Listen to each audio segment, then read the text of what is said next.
दफा हमारे जलसों में, किसी भी जलसों में पहली दफा इस तादाद में पाकिस्तान की ख्वातीन भी शामिल हैं हमारी तहरीक में। यहां हमारे MNAs, MPs, वर्कर्स, नौजवान, यूथ, और मैं यहां अपनी मसीह बरादरी को भी खुशामदीद कहता हूं। मेरे पाकिस्तानियों, मैं जब 2018 में इलेक्शन कैंपेन में जब मैं यहां आया फैसलाबाद, तो यहां बेरोजगारी थी, यहां टेक्सटाइल इंडस्ट्री बंद हो रही थी, हाउसिंग सोसाइटीज बनाई जा रही थी, टेक्सटाइल इंडस्ट्रीज बंद करके बेरोजगारी थी। और मैं अल्लाह का शुक्र अदा करता हूं कि हमारे 3.5 साल में यहां टेक्सटाइल इंडस्ट्री भी उठी,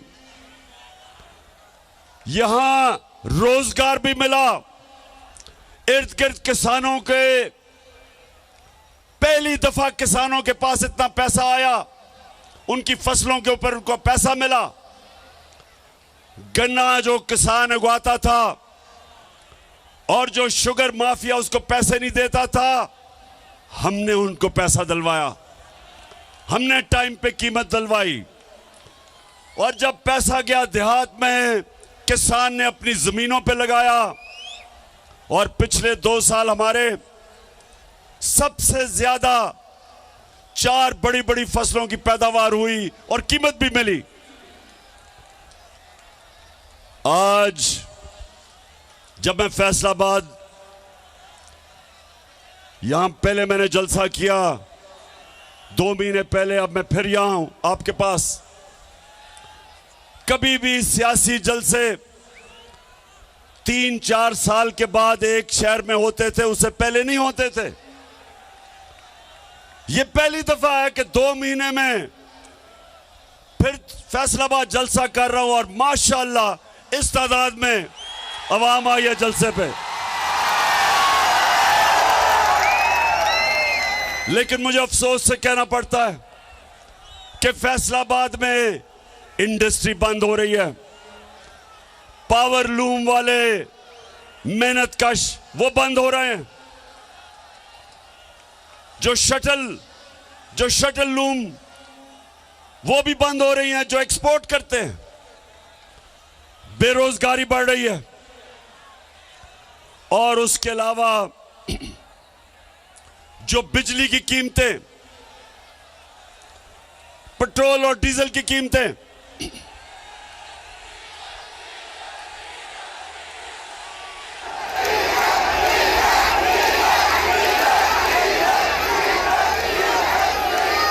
चार महीने के अंदर ये जो इंपोर्टेड हुकूमत, जो बैरूनी साजिश के तहत इस कौम के ऊपर मुसल्लत की गई, 4 महीने के अंदर इन्होंने पाकिस्तान का बेड़ा गर्क करके रख दिया। चाहे सनत देखो, चाहे किसानों से पूछो, चाहे अवाम से पूछो, चाहे मजदूरों से पूछो, सारों के हालात बुरे हैं। क्योंकि जो इंपोर्टेड हुकूमत थी वो सिर्फ एक मकसद के लिए आए थे, अपने करप्शन के केस बंद करने के लिए। तो मैं उसके ऊपर बाद में आऊंगा। मैं पहले जो पाकिस्तान में सैलाब आया हुआ है, अल्लाह ने हमें बड़े इम्तिहान में डाला हुआ है। 3 चीजें हमने करनी है आगे से कि अगर इस मुल्क में सैलाब आए तो वो इतनी तबाही ना मचाए। नंबर 1, हमें डैम्स बनानी पड़ेंगी। मैं फख्र से कहता हूं कि 50 साल के बाद हमारी हुकूमत थी जिसने 10 डैमें बनाई, जिसमें 3 बड़ी डैम्स थी 50 साल के बाद। और हमने अभी और डैम्स की फिजिबिलिटीज बनाई हुई थी। और अगर 3-4 साल और मिल जाए हमें तो कभी भी इस तरह की तबाही, फ्लड्स नहीं मचाएंगे आने वाले वक्त में इंशाअल्लाह। तो सबसे पहले डैम्स बनानी है। नंबर 2, ये जो मौसम की तब्दीली है, इसके लिए जो हमने 10 अरब दरख्त लगाने का हमारा जो प्रोग्राम है, वो एक ही तरीका है कि हम ये जो क्लाइमेट चेंज है, मौसम की तब्दीली है, ये जो मौसम गर्म हो रहा है, एक ही तरीका है इसकी गर्मी कम करने का कि सारी कौम मिलकर आने वाली हमारी नस्लों को बचाने के लिए हम सब मिलकर शजरकारी करें। और इंशाअल्लाह वो हमारा दूसरा प्लान है। बेच के खाने वाले खुद हजम हो जाएंगे, ओ खुद हजम हो जाएंगे, और पुश्तों से जो गद्दी बैठे सब भीड़ में मिल जाएंगे। अभी मैं आपको फैसलाबाद अभी बड़ी अच्छी अच्छी वीडियोस भी दिखाने लगा हूं।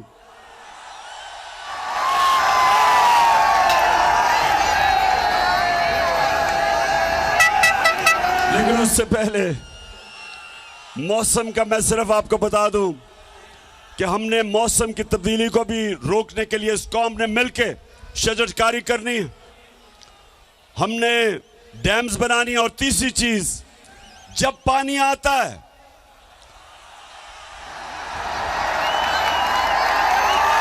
बारिश आता है तो जब पानी आता है तो उसको निकालने के लिए ड्रेनेज सिस्टम चाहिए ताकि वो तबाही ना मचाए। अगर पानी के रास्ते में अगर आप पानी को निकलने नहीं देंगे तो वह फिर तबाही मचाएगा।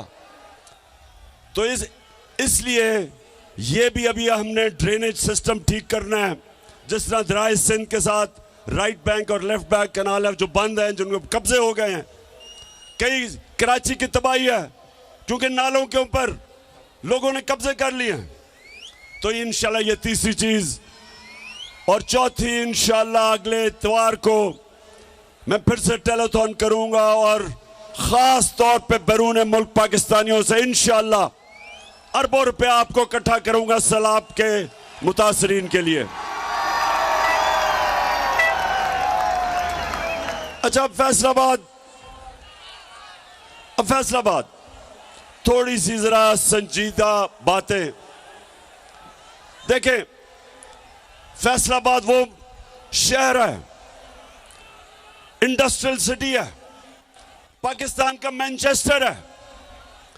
अगर यहां हम अपनी सनत और सनतकारों की मदद करेंगे, वो सनतकारी करेंगे और सरमायाकारी करेंगे, फैक्ट्रियां बनाएंगे, नौकरियां मिलेंगी, मुल्क में दौलत में इजाफा होगा। और अब मुल्क जब एक्सपोर्ट करता है तो मुल्क के अंदर डॉलर आते हैं। तो नौजवानों, मैं चाहता हूं कि मैं आपकी तरबियत भी करूं और आपको तालीम भी दूं कि हमने अपने मुल्क को कैसे उठाना है, कैसे एक अजीम मुल्क बनाना है। तो कोई भी मुल्क जब तक, जिसको अंग्रेजी में वेल्थ क्रिएशन, जब तक वो मुल्क में अपनी दौलत के अंदर इजाफा नहीं करता, जब तक वो मुल्क में दौलत की इजाफा नहीं करता, अपनी एक्सपोर्ट्स नहीं बढ़ाता, तो वो इसी तरह कभी IMF की गुलामी तो कभी किसी की गुलामी, और उसका सरबरा फिर यही करता है जो कि अभी शहबाज शरीफ कहता कि मैं अभी मुल्क फिर के आया हूं, तो वो क्या कहता जरा ये देख ले। मैं सऊदी अरब से होके आया हूं, मैं UAE के होके, अभी मैं तुर्की होके आया हूं, और मैंने उन भाइयों को कहा कि आप हमारे बड़े अजीम भाई हैं, हमेशा आपने हमारी मदद की। और मैंने यही कहा, जब मैं आया हूं तो आप समझेंगे शायद ये मांगने आया, मैं मांगने नहीं आया, लेकिन मजबूरी है। जिस तरह माजी में 75 साल में आपने हमारा हाथ बटाया है, कुछ अर्सा आप हाथ बटा। मैंने कहा मैं वादा करता हूं कि इंशाअल्लाह हम पूरी कौम हम मिलकर दिन रात मेहनत करेंगे, पसीना कराएंगे, अपने पांव पे खड़े होंगे। हाँ, शहबाज शरीफ, कौम तो मेहनत करती है, हमारा जो बाहर बैरून मुल्क पाकिस्तानी जो सऊदी अरेबिया दुबई दुनिया में जाके पैसे कमाते हैं, 14-14 घंटे काम करते हैं, वो पैसा पाकिस्तान भेजते हैं, जिसको रेमिटेंसेस कहते हैं, वो डॉलर्स पाकिस्तान भेजते हैं। और आप और आपके भाई और जरदारी की तरह करप्ट लोग चोरी करके मुल्क से पैसा बाहर भेज देते हैं। तो मेरे नौजवानों सुनो, आप अभी IMF की रिपोर्ट आई है, ये जरा आप गौर से सुने। IMF, अब मैं समझा दूं IMF क्या है। IMF एक आलमी बैंक है। जब एक मुल्क के अंदर डॉलर्स की कमी होती है, यानी ज्यादा डॉलर्स बाहर जाते हैं और कम डॉलर्स मुल्क में आते हैं, खसारा होता है बैरूनी, तो फिर IMF आपको कर्जा देता है। तो जब वो कर्जा देता है, वो कई शराइत लगा देता है। वो ये कहता है कि मसलन आप अवाम से पैसा इकट्ठा करने के लिए बिजली महंगी करो, आप पेट्रोल और डीजल की कीमत बढ़ाओ,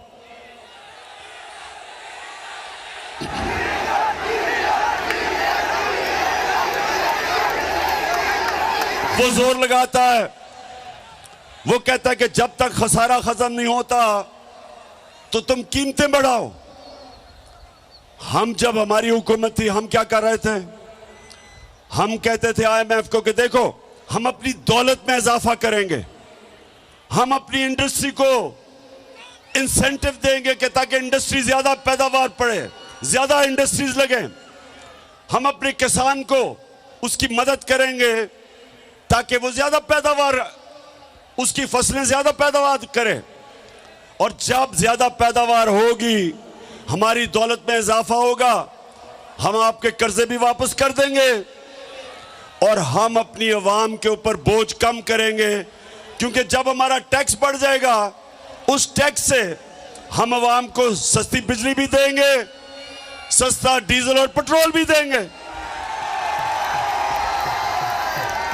तो हमने फैसलाबाद, गौर से सुनो, हमने पाकिस्तान की तारीख में सबसे ज्यादा टैक्स का पैसा इकट्ठा किया, क्योंकि हमने दौलत में इजाफा किया, हमें टैक्स ज्यादा मिला, हमने करप्शन कम की और तारीखी टैक्स इकट्ठा किया, जिसकी वजह से जब 4 महीने पहले पेट्रोल 1 लीटर 150 रुपए का था, सिर्फ 4 महीने पहले आलमी मंडी में तेल तब $103 का था। और ये जरा सुन ले, नोट करें, ये $103 का आलमी मंडी में तेल था और हम आपको पेट्रोल 150 रुपए लीटर दे रहे थे। आज आलमी मंडी में तेल $96 है, कम हो गया, लेकिन आज आपको 236 रुपए लीटर पेट्रोल पड़ रहा है, क्योंकि हमने अपने पेट्रोल की कीमत नीचे रखी थी। हमने टैक्स से ज्यादा पैसा इकट्ठा करके हमने अवाम पे बोझ नहीं पड़ने दिया। हमने बिजली की कीमत, हमारे दौर में 18 रुपए लीटर, 18 रुपए यूनिट थी, आज 36 रुपए यूनिट है, दुगनी, और टैक्स लगा के तो 50 रुपए यूनिट बन जाती है। हमने लोगों के ऊपर बोझ नहीं पड़ने दिया, हमने अवाम के ऊपर बोझ नहीं पड़ने दिया। 4 महीने के अंदर, और तो छोड़ें डीजल किधर गया, पेट्रोल किधर गया, बिजली किधर गई। आज आटा कराची के अंदर जो हमारे दौर में 20 केजी आटा 850 रुपए पे बिक रहा था, कराची में आज 2000 रुपए पे नहीं मिल रहा। तो ये कौन सी क़यामत आ गई कि 4 महीनों के अंदर महंगाई आसमान पे और माइशत जमीन पे। ये इन्होंने किया है इस इंपोर्टेड हुकूमत ने। और IMF क्या कह रहा है? IMF कह रहा है आगे भी हालात बुरे हैं। IMF ये कह रहा है कि आने वाले दिनों में अभी बिजली और महंगी होगी, करनी पड़ेगी पाकिस्तान को बिजली और महंगी। वो ये कह रहे हैं कि ये हुकूमत कमजोर तरीन हुकूमत है, यहां पॉलिटिकल स्टेबिलिटी नहीं, यहां सियासी इस्तेकाम नहीं। इसका मतलब कि सरमायाकारी नहीं होगी, इसका मतलब दौलत में इजाफा नहीं होगा, इसका मतलब हमारी मैशत सुकड़ती जाएगी, इसका मतलब बेरोजगारी बढ़ेगी, इसका मतलब फैक्ट्रियां बंद होगी, इसका मतलब कीमतें ऊपर जाएंगी, कीमतें ऊपर जाएंगी और बेरोजगारी बढ़ेगी। ये आईएमएफ ने रिपोर्ट दी है। तो मैं आज सवाल पूछता हूं कि सब जिन्होंने साजिश करके इन चोरों को हमारे ऊपर मुसल्लत किया था, आज कौम को जवाब दें कि तुमने किया क्या? गद्दारी की है कौम से।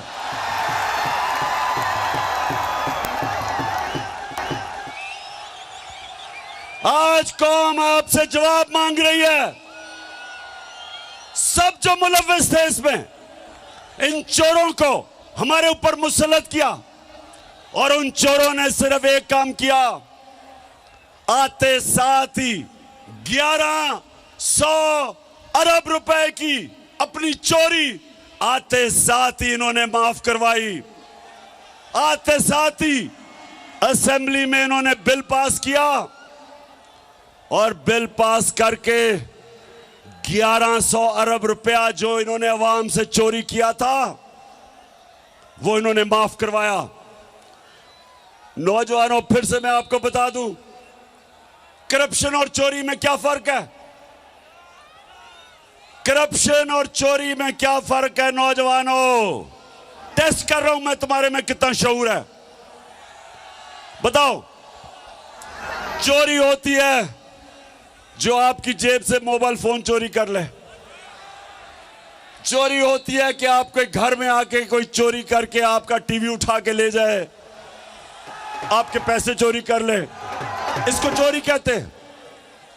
करप्शन वो होती है जो मुल्क का पैसा चोरी किया जाता है, जो आप सबका, जो पैसा आपके स्कूलों पे, अस्पतालों पे, सड़कों पे, कीमतें कम करने पे, जो पैसा कौम पे खर्च होना हो वो चोरी करके ले जाते हैं, इसको करप्शन कहते हैं।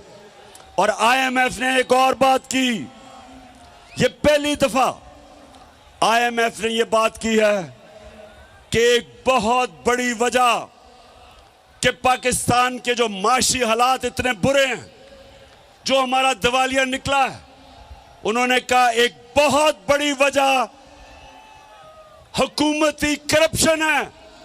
यह पहली दफा आईएमएफ ने कहा है। तो अब मैं जरा आपको बताऊंगा फैसलाबाद करप्शन होती क्या है। नौजवानों, जरा अब आप तैयार हो, आपको मैं वीडियो दिखाने लगा हूं। क्या है करप्शन? करप्शन होती यह है कि जब मसलन मैंने एक पावर प्लांट लगाना है पाकिस्तान में, उसकी कीमत है 100 अरब रुपया। मैं क्या करता हूं, मैं मुल्क का प्राइम मिनिस्टर या वजीर हूं, मैं क्या करता हूं, उसकी कीमत उठा के 120 रुपए कर देता हूं, 120 अरब रुपया, 20 रुपए जेब में डाल लेता हूं। वो पावर प्लांट जो दुनिया में 100 अरब रुपए में बने हैं, वो पाकिस्तान में 120-30 रुपए पे 30 अरब रुपए के बने हैं। जो 30 अरब रुपया, जो 30 अरब रुपया जो ऊपर जो कीमत बढ़ा के करते हैं, वो अवाम को कीमत अदा करनी पड़ती है महंगी बिजली से। और वो क्योंकि 30 अरब रुपया मुल्क में नहीं छुप सकता, क्योंकि वो बैंकों में डालेंगे, लोग पूछेंगे, तो वो मुल्क से बाहर भेजते हैं, वो चोरी करके बाहर भेजते हैं। तो अब मैं आपको बताऊं कि जो हमारे साहिब इख्तिदार जो 30 साल से इस मुल्क में चोरी कर रहे हैं, 2 खानदान, शरीफ खानदान और जरदारी खानदान, मैं जरा आपको खुद देखेंगे कि ये चोरी करते कैसे हैं और पकड़ी कैसे जाती है। जी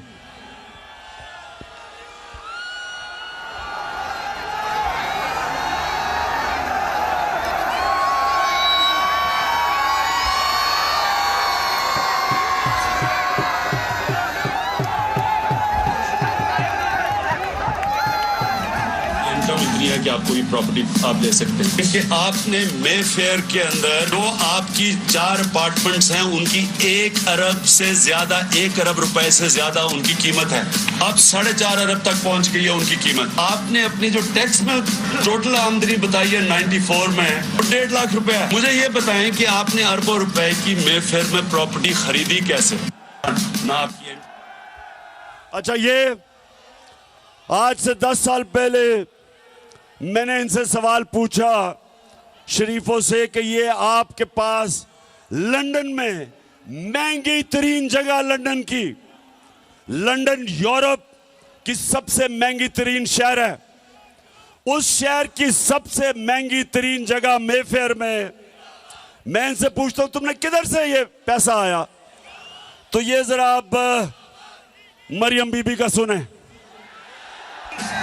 मुझे लगा कि आप लोगों को बेवकूफ नहीं बना सकते। मेरी सेंट्रल लंदन में प्रॉपर्टीज तो दूर की बात है, मेरी पाकिस्तान में भी कोई प्रॉपर्टी नहीं है। मैं अपने वालिद के साथ है और मुझे समझ नहीं आई कि मेरी और मेरी वालदा की और बहन भाइयों की प्रॉपर्टीज ये कहाँ से निकाल के ले आए हैं। मेरे नाम पाकिस्तान में कोई प्रॉपर्टी नहीं है, ये तो इंग्लैंड की बात है। सुन लिया, सुन लिया। ये मरियम को नहीं पता था कि एक हदीस है कि शैतान आपके गुनाह दुनिया में नशर कर देता है, कि आप जितना मर्जी गुनाह छुपाना चाहें शैतान दुनिया में नशर कर देता है। तो उनको नहीं पता था आज से 9 साल पहले कि एक इंटरनेशनल इंकशाफ हो जाएगा जिधर उनकी मेफेयर की अरबों रुपए की प्रॉपर्टी के ऊपर भी इंकशाफ होगा कि ये इनकी है। ये कहती है ना मेरी नहीं है। अब ये सुने,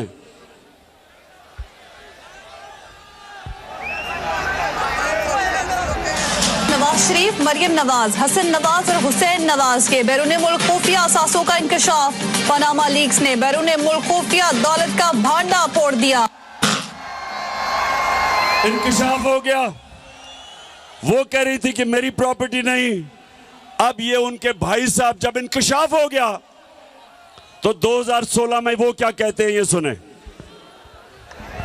मैं इस बात को तस्लीम करता हूँ कि अल्हम्दुलिल्लाह पाक लेन के ऊपर जो अपार्टमेंट्स हैं वो अल्हम्दुलिल्लाह हमारे हैं। मैं इस बात को तस्लीम करता हूँ कि उनको ऑफशोर कंपनीज नेस्कॉल लिमिटेड और नीलसन लिमिटेड जो है उनको ओन करती हैं। और मैं आपको ये भी अर्ज करता हूँ उनको होल्ड कर रही है इस वक्त मरियम नवाज शरीफ, मेरी हमशीरा जो है। ठीक है जी, समझ गए? अब समझ गए? ये समझ गए कि करप्शन क्या होती है। यहां से पैसा चोरी किया, हुंडी हवाले से लंदन भिजवाया, उधर क्योंकि नवाज शरीफ अपने नाम पर नहीं लेना चाहता था, कंपनी बनाई, कंपनी की मालिका बनाई मरियम नवाज और उसके नाम पे 4 महंगे तरीन अरबों रुपए के लंदन में प्रॉपर्टी ले ली। अब ये क्यों कह रहे थे कि हमारी नहीं है? क्योंकि ये बता ही नहीं सकते कि किधर से पैसा आया कि इतनी महंगी प्रॉपर्टीज ले ले। अच्छा, अब जब ये सारा सामने आ गया तो लोगों ने मरियम से पूछा कि ये बताएं कि जनाब आपके पास पैसा किधर से आया। तो आप ये जरा सुने कि मरियम क्या कहती है, सुने जरा। हसन पास आज जो भी है वो उनके वालिद से उनको नहीं आया। वो कहते हैं ना ये पैसा कहाँ से आ गया कि बच्चे इतनी छोटी छोटी उम्रों में अमीर हो गए और अरबपति हो गए। तो मुनीब वो एक अरबपति दादा के पोते हैं, उस अरबपति दादा के पोते हैं जो 1960s और 70s में पाकिस्तान का अमीर तरीन इंसान था। ये जो एसेट्स हैं, ये जो बिजनेस के लिए पैसा है, ये सारा दादा से डायरेक्टली बच्चों को ट्रांसफर हुआ। सुन लिया? ये सुन लिया? मरियम कहती है कि हमारा तो दादा इतना अमीर आदमी था कि हमारे पास तो ये पैसा दादे ने दे दिया। अच्छा, अब दादे ने दे दिया तो दादे का जो बेटा शहबाज शरीफ था वो ये क्या कहता है? मेरे खानदान को 22 खानदानों में शुमार नहीं होता था। मुझे इसके ऊपर बाइस फख्र है कि मेरे वालिद का ताल्लुक एक गरीब किसान के घराने से था, हिंदुस्तान से। वो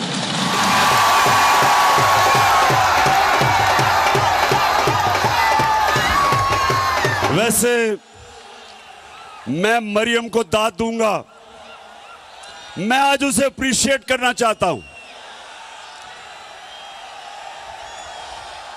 सुने क्यों? कि इतना बड़ा झूठ बोलते हुए एक भी मुंह से लाइन इधर उधर नहीं हुई।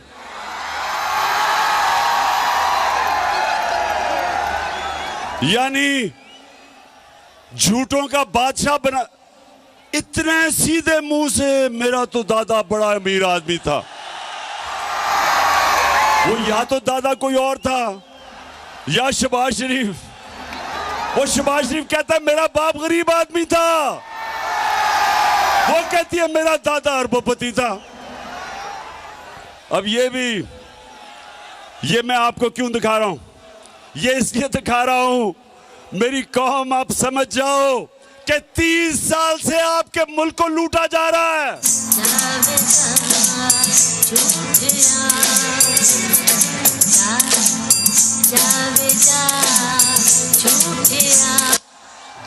फ्रॉडिया। अच्छा, अब दूसरी तरफ आ जाओ। आसिफ जरदारी। अब आसिफ जरदारी मुल्क की सबसे बड़ी बीमारी हम सब जानते हैं। अब ये सुने,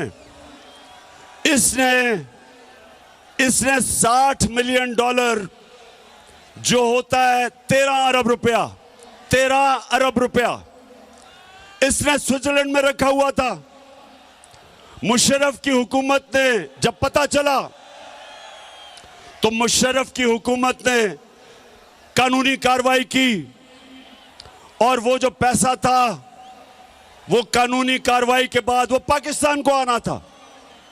लेकिन जनरल मुशर्रफ ने इस मुल्क के ऊपर इतना बड़ा जुल्म किया कि इनको दोनों को एनआरओ दे दिया और माफ कर दिया, जबकि जनरल मुशर्रफ का पैसा ही नहीं था माफ करने के लिए। मेरी तरह के लोगों ने शोर मचाया कि कैसे आप माफ कर सकते हैं, पैसा तो कौम का था। तो 13 अरब रुपया इनका माफ हुआ। अब ये जरदारी डर गया, इसने एम्बेसडर को भिजवाया, बर्तानिया से एम्बेसडर को स्विट्जरलैंड भिजवाया, ये तब प्रेसिडेंट था, और इसने वो सारे सबूत खत्म किए। जरा ये देखें, ये स्विट्जरलैंड में ये इंतहाई खुफिया और पुरस्कार ड्रामा जनेवा में उस वक्त मंजर-ए-आम पर आया जब पीर को सुबह 9 बजे वाजिद शमसुल हसन सीनियर एहलकार दानिश्वर मलिक जनेवा में पाकिस्तानी हाई कमीशन के सिफारती कार में प्रोसिक्यूटर जनरल के दफ्तर पहुंचे। जराये के मुताबिक प्रोसिक्यूटर जनरल कई घंटों तक पाकिस्तानी हाई कमिश्नर और नैब के एहलकार को ये दस्तावेजात देने से मना करते रहे, क्योंकि इन दस्तावेजात को पाकिस्तानी सिफारत खाने की जानिब से कोई बाज़ाब्ता तौर पर वसूल नहीं कर रहा था। एनआरओ के बाद ये केस बंद कर दिए गए थे, मगर अब एनआरओ के खात्मे के बाद इस बात के मजबूत शवाहिद 13 अरब रुपया जो कौम का चोरी हुआ था वो सारे सबूत खत्म कर दिए। तो ये जो दो घर हैं, ये जो 30 साल से लूट रहे हैं, इनको दोनों को मुल्क पर मुसल्लत किया गया। और ये जो दो घर हैं, ये पाकिस्तानियों गौर से सुन लें, ये 20 साल एक दूसरे को चोर कहते रहे। 20 साल जरदारी कहता था नवाज शरीफ चोर है और नवाज शरीफ कहता था जरदारी करप्ट है। 20 साल। और जब तहरीक इंसाफ की सुनामी आई, दोनों इकट्ठे हो गए, दोनों चोर मिल गए, और अब इनको हमारे ऊपर मुसल्लत किया गया। 4 महीने में सारी कौम देखो कि उन्होंने किया क्या हमारे साथ। और मैं अब आपसे जो सबसे संजीदा बात करना चाहता हूं वो ये, अब ये मुल्क को संभाल नहीं सक रहे, मुल्क के हालात बिगड़ते जा रहे हैं। IMF ने भी कह दिया है कि जब तक पाकिस्तान में सियासी इस्तेकाम नहीं होगा मुल्क के हालात बिगड़ते जाएंगे, माशरत नीचे जाती रहेगी, बेरोजगारी बढ़ती जाएगी, महंगाई बढ़ती जाएगी और पाकिस्तान में इंतशार का डर है, ये IMF कह रहा है। तो सवाल ये होता है कि ये दोनों क्यों इलेक्शंस करवाने से डरते हैं? क्योंकि सिर्फ इलेक्शन की वजह से मुल्क में इस्तेकाम आएगा सियासी। तो ये क्यों डरते हैं इलेक्शन से? ये डरते आपकी वजह से हैं। इनको पता है कि जब इलेक्शन हुआ इनका नाम और निशान मिट जाएगा। और इसलिए एक ये वजह है, और दूसरी बड़ी इंपॉर्टेंट वजह है पाकिस्तानियों सुनो, दूसरी वजह यह है कि नवंबर में नया आर्मी चीफ आने वाला।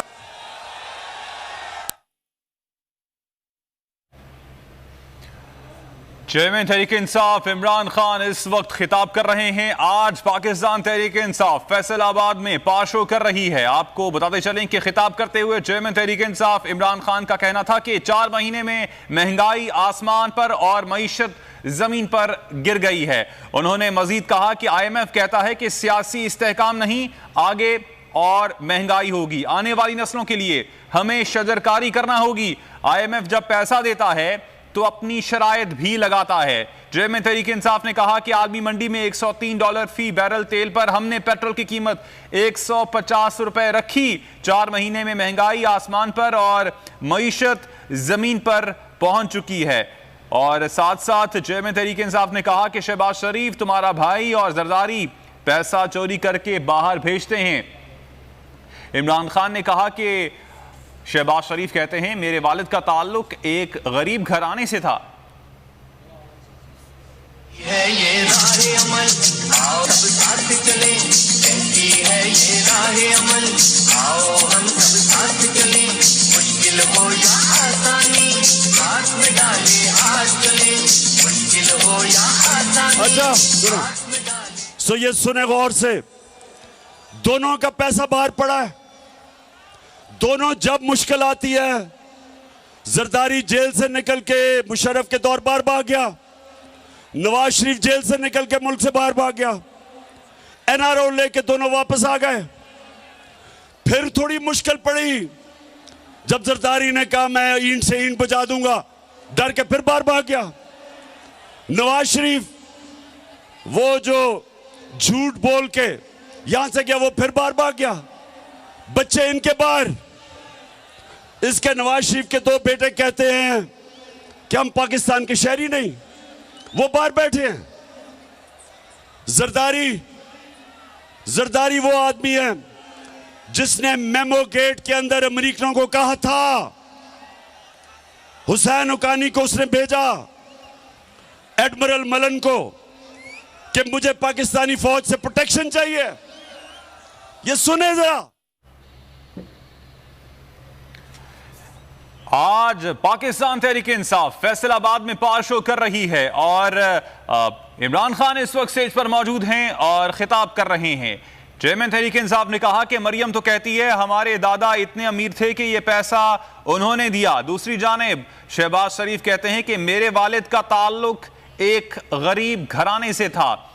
और चेयरमैन तहरीक इंसाफ इमरान खान का खिताब करते हुए मजीद कहना था कि 4 महीने में महंगाई आसमान पर और मईशत जमीन पर आ गई है। IMF कहता है कि सियासी इस्तेहकाम नहीं, आगे और भी महंगाई होगी।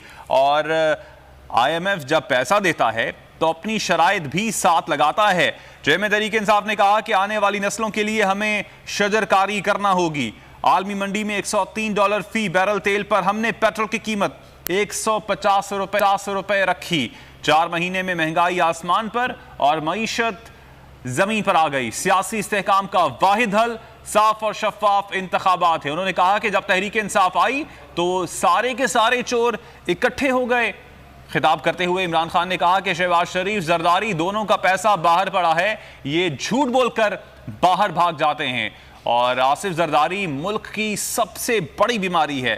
चेयरमैन तहरीक इंसाफ इमरान खान इस वक्त खिताब कर रहे हैं। आज फैसलाबाद में पंडाल सजा है, इकबाल स्टेडियम में चेयरमैन तहरीक इंसाफ इमरान खान मौजूद हैं की एक बहुत बड़ी तादाद भी इस वक्त स्टेडियम में मौजूद है। पार्टी परचमों की बाहर है, नारेबाजी भी की जा रही है और इस वक्त चेयरमैन तहरीक इंसाफ इमरान खान स्टेज पर मौजूद हैं और खिताब कर रहे हैं। उन्होंने कहा कि शहबाज शरीफ तुम्हारा भाई और जरदारी पैसा चोरी करके बाहर भेजते हैं।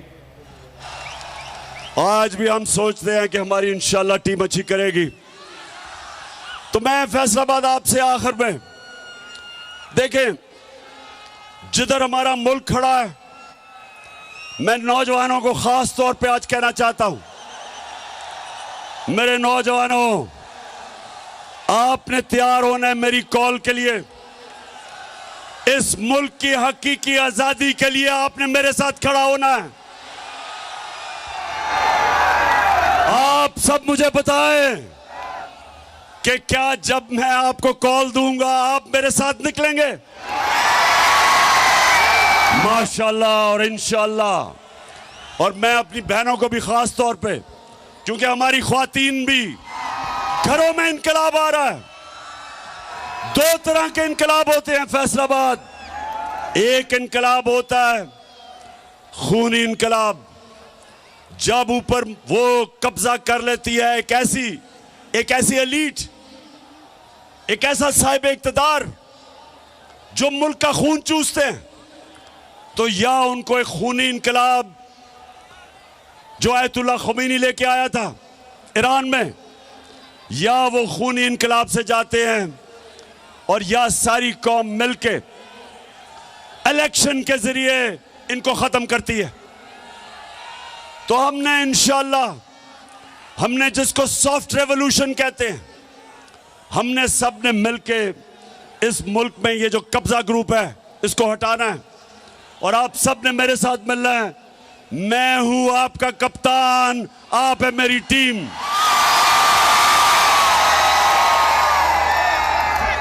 और फैसलाबाद इलेक्शन भी आ रहा है, यहां एक इलेक्शन भी है, आपको पता है लोटों का। इस फैसलाबाद में भी एक दो लोटे निकले हैं।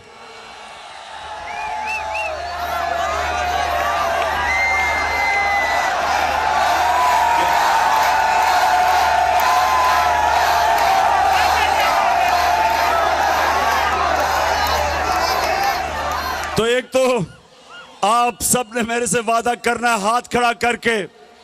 अभी वादा क्या करना है कि कभी फैसलाबाद में लोटों को जीतने नहीं देना। और इंशाल्लाह जो मेरा इलेक्शन है, यानी 108 जो मैं लड़ रहा हूं यहां से, आपने सब ने मेरी टीम बन के पूरी कोशिश करनी है।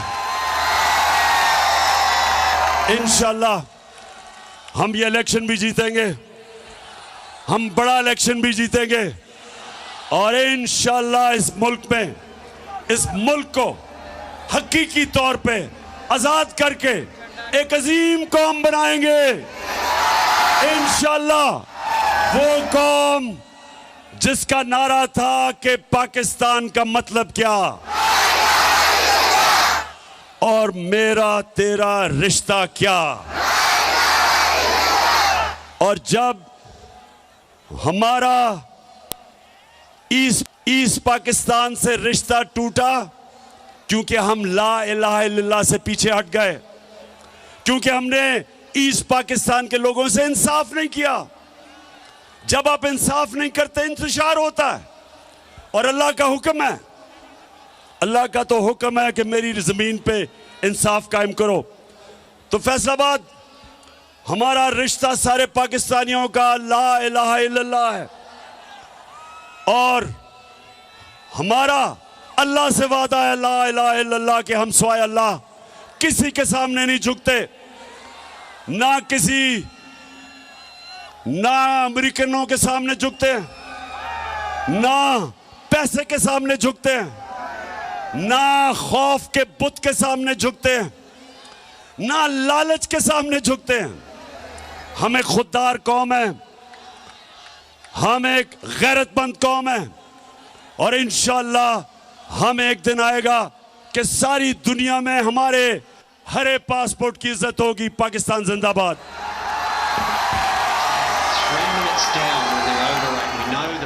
चेयरमैन तहरीक इंसाफ इमरान कुछ देर पहले खिताब कर रहे थे। खिताब करते हुए उनका कहना था कि जब आपको इंसाफ नहीं मिलता है तो फिर इंतशार पैदा होता है। हम किसी के सामने झुकने वाले नहीं हैं, हम एक खुददार कौम हैं और एक दिन इंशाअल्लाह जरूर आएगा जब सब्ज पासपोर्ट की इज्जत होगी। खिताब करने के बाद अब चेयरमैन तहरीक इंसाफ इमरान खान रवां दवा हैं अपनी गाड़ी की जानिब। और आपको बताते चलें कि खिताब करते हुए चेयरमैन तहरीक इंसाफ इमरान खान ने कहा कि जब मैं आपको कॉल दूंगा तो आप सब ने निकलना है। आज फैसलाबाद में पाशो किया गया पाकिस्तान तहरीक इंसाफ की जानिब से, बड़ा पाशो था। और पिंडाल की बात की जाए तो अभी भी आप मनाजिर देख सकते हैं कि खचाखच इस वक्त भरा हुआ है और इस वक्त बराह रास्त मनाजिर इमरान खान के काफिले की आप देख रहे हैं। अब खिताब करने के बाद चेयरमैन तहरीक इंसाफ इमरान खान वापस जा रहे हैं। आज फैसलाबाद में पाशो किया गया और इमरान खान ने अब से कुछ देर पहले खिताब किया। खिताब करते हुए उन्होंने कहा कि मैं आपको कॉल दूंगा तो आप सब ने बाहर निकलना है। यह भी कहा कि अब घरों में इनकिलाब आ रहा है, हमने एक अजीम कौम बनानी है और हम एक अजीम कौम बनकर रहेंगे। चेयरमैन तहरीक इंसाफ इमरान खान ने एक बार फिर साफ और शफाफ इंतखाबात का मुतालबा भी किया।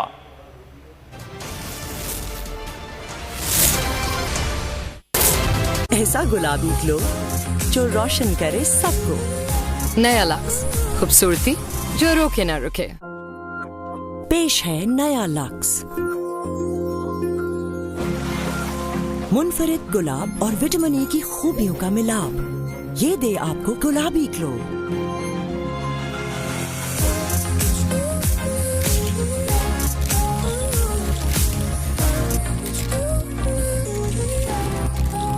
ऐसा गुलाबी ग्लो जो रोशन करे सबको। नया लक्स, खूबसूरती जो रोके ना रुके।